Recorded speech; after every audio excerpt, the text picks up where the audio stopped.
ফুটন্ত গরম পানিতে এইভাবে কচু ছাড়িয়ে দেন, তারপরে দেখুন কি হয়, কত মজার রেসিপি হয়। তো এইভাবে কিছু কচু এইভাবে আনিয়া তারপরে একটু ছিলিয়া ধুইয়া তারপরে এইভাবে গরম পানিতে কতক্ষণ সিদ্ধ করিয়া নিবেন। এটা কুচি কুচি করে কাটার কোনো দরকার নেই, কি দরকার এত কুচি কুচি করার।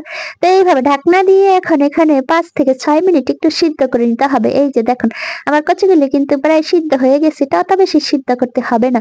তো এই যে ঢাকনা দিয়ে সিদ্ধ করার পরে উঠিয়ে নিবেন, উঠিয়ে নিয়ে তারপরে একটু হালকা ঠান্ডা হলে তারপরে এগুলিকে এইভাবে কুচির কুচির কুচির কুচির করে একটু ছোট ছোট করে কাটিয়ে নেবেন, অত বেশি ছোট করা লাগবে না। তারপরে একটু ব্লেন্ডারে দিয়ে দিবেন, তারপরে ব্লেন্ডারে দিয়ে দিবেন 2টা কাঁচামরিচ, সরিষা দিয়ে একটু আধা ভাঙ্গা করে ব্লেন্ড করে নিয়ে তারপরে এটাকে বাগার দিবেন।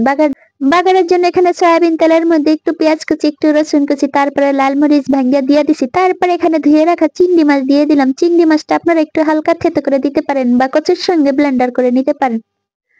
তারপরে এখানে এখন কিছু মসলা দিয়ে দিব সামান্য একটু আদা রসুনের বাটা, তারপরে এখানে প্রয়োজন মতো হলুদ, তারপরে দিব মরিচের গুঁড়া, তারপরে দিব সামান্য একটু জিরার গুঁড়া। জিরার গুঁড়াটা কিন্তু এখন অল্পই দিব, পরবর্তীতে আবার একটু দিব। তো আর মরিচের গুঁড়াটা কিন্তু যে যার ইচ্ছা মতো দিবেন, ঝালের পরিমাণটা যে যেরকম খান সেরকমই দিয়ে নিবেন কিন্তু।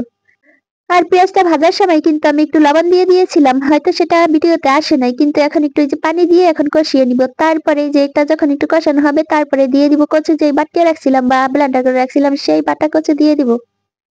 এই তো বাটা কচু দিয়ে তারপরে এটাকে ভালো করে নাড়িয়ে চাড়িয়ে ঘুরতে ঘুরতে এইভাবে মশলার সঙ্গে ভালো করে নেড়ে চেড়ে নিবেন। তারপরে একেবারে শুকনা শুকনা করে তেলটা উপরে ভেসে ওঠার পরে এখানে দিয়ে দিবেন আর একটু জিরার গুঁড়া, টালা জিরার গুঁড়া দিতে হবে কিন্তু। তারপরে এটাকে আরেকটু ভাজা ভাজা করবেন, তারপরে নামিয়ে নিয়ে যাবেন। ভালো লাগলে অবশ্যই একটা লাইক দিয়ে দিবেন, ভিডিওটা শেয়ার করে দিবেন, চ্যানেলটা সাবস্ক্রাইব করে রাখবেন। সবাই ভালো থাকেন, আল্লাহ হাফেজ।